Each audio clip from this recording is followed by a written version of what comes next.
আসসালামু আলাইকুম ভিউয়ার্স। পেঁয়াজ, কাঁচামরিচ, চাট মশলা, লবণ, সামান্য একটু হলুদ গুঁড়া সব উপকরণ একসাথে মুথে নেব। মথা হয়ে গেছে, এবার একটা ডিম দিয়ে দেব।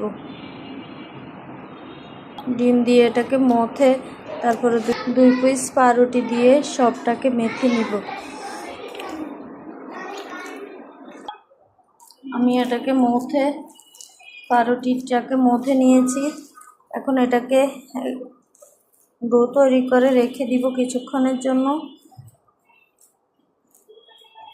আমি এখানে 2টোর পরিবর্তে 3টো পাউরুটি নেওয়া হয়েছে। 2টি পাউরুটি আমার এটা হয়নি, সেই জন্য আমি এখন এটাকে তেলের মধ্যে ভেজে নিব। আমি এখন এটাকে ডুবো তেলে দিয়ে ভেজে নিচ্ছি।